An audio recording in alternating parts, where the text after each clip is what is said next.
Hey everybody, welcome to Story Time with Mr. Dre. This is a new activity that we're going to start with. This is a book. It is my favorite book from when I was y'all's age. The title is The Hobbit, and it's written by an author named J.R.R. Tolkien. This book is about 100 years old, and this guy invented a whole world to tell stories in. And this is one of my favorite stories. My parents used to read it to me when I was your age. So I'm going to go ahead and read it to you. The very first page starts off with, "And what is a hobbit?" So it's going to give us a little description. Hobbits are little people, smaller than dwarves. They love peace and quiet and good tilled earth. They dislike machines, but are handy with tools. They are nimble, but they don't like to hurry. They have sharp ears and eyes. They are inclined to be fat. They wear bright colors, but seldom wear shoes. They like to laugh and eat, 6 meals a day, and they like to drink. They like to have parties, and they like to give and receive presents. They inhabit a land they call the Shire, a place between the River Brandywine and the far downs. The Hobbit is the story of these delightful little creatures, a story complete in itself, yet full of portent, so full of purpose. For this is the book that tells of Bilbo Baggins, the far-wandering hobbit who discovered, or some say he stole it, the One Ring of Power and brought it back to the Shire. And so this is the absolutely necessary beginning to the great story of the War of the Rings, which J.R.R. Tolkien completes in his epic fantasy trilogy, The Lord of the Rings. If we like it, I can read some of that too. So, chapter 1, we start off, the title, An Unexpected Party. In a hole in the ground there lived a hobbit. Not a nasty, dirty, wet hole, filled with the ends of worms and an oozy smell, nor yet a dry, bare, sandy hole with nothing in it to sit down on or to eat. It was a hobbit hole, and that means that it was comfortable. It had a perfectly round door like a porthole, painted green, with a shiny yellow brass knob in the exact middle. The door opened onto a tube-shaped hall like a tunnel, a very comfortable tunnel without smoke, with paneled walls and floors tiled and carpeted, provided with polished chairs and lots of pegs for guests to hang their hats and coats. The hobbit was fond of visitors. The tunnel wound on and on, going fairly, but not quite straight into the side of the hill. The hill, as many people for miles around called it, and many little round doors opened out of it, first on one side, then on the other. No going upstairs for the hobbit. Bedrooms, bathrooms, cellars, pantries, wardrobes, kitchens, dining rooms, they were all on the same floor, and indeed off of the same passage. The best rooms were all on the left side, for those were the ones that had windows, deep-set round windows looking out over his garden and the meadows beyond, sloping down to the river. This hobbit was a very well-to-do hobbit. His name was Baggins. The Bagginses had lived in the neighborhood of the hill for the time out of mind, so for a very long time. And people considered them very respectable. Not only because most of them were rich, but also because they had never had any adventures or did anything unexpected. You could tell what a Baggins would say on any question without the bother of asking him. This was the story of how a Baggins had an adventure and found himself doing and saying things altogether unexpected. He may have lost his neighbor's respect, but he gained, well, you will see what he gained in the end. The mother of our particular hobbit. What is a hobbit? I suppose hobbits need a little description nowadays, since they have become somewhat rare and shy of the big people, as they call us. They are, or were, a little people, about half our height and smaller than the bearded dwarves. Hobbits have no beards. There is little or no magic about them, except the ordinary everyday sort, which helps them to disappear quietly and quickly when large stupid folk like you or me come blundering along, making noises like elephants which hobbits can hear a mile off. They are inclined to be fat in the stomach. They dress in bright colors, chiefly greens and yellows. This is that whole description I went through earlier. They wear no shoes because their feet grow a natural leathery sole and thick warm and brown hair on the top. They have long, clever brown fingers, good-natured faces, and laugh deep and hearty laughs, especially after dinner, which they have twice a day. Now you know enough to go on with.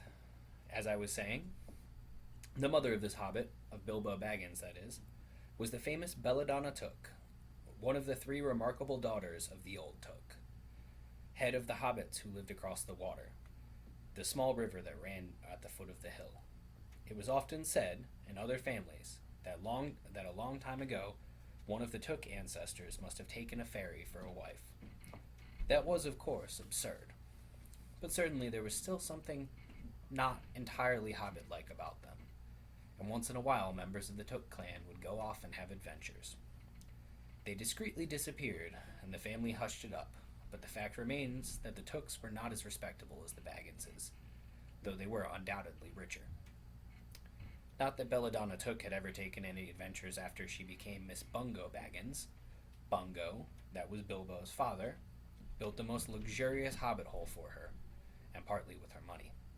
That was to be found either under the hill or over the hill or across the water, and there they remained to the end of their days. Still, it is probable that Bilbo, her only son, although he looked and behaved exactly like the second edition of his solid and comfortable father, got something a bit different in his makeup from the Took side, something that only waited for a chance to come out.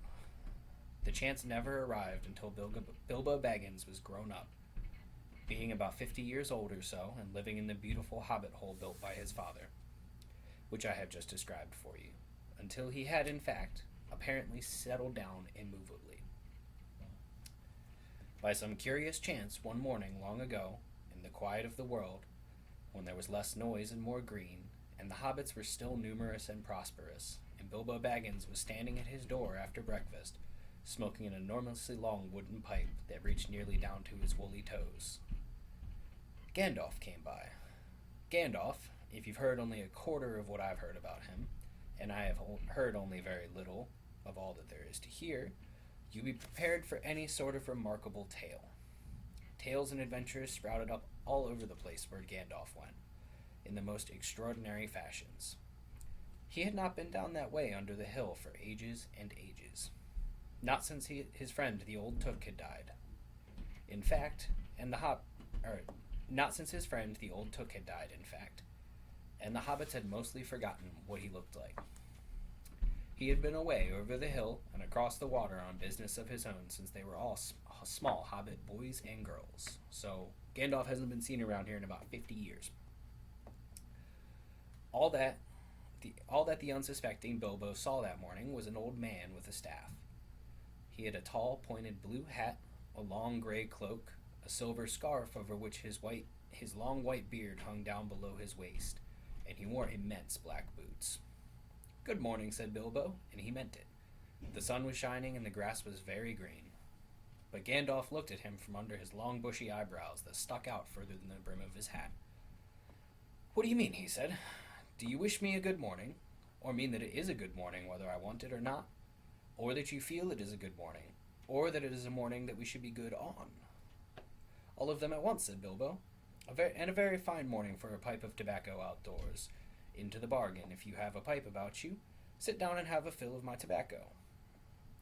"There's no hurry, we have the whole day before us."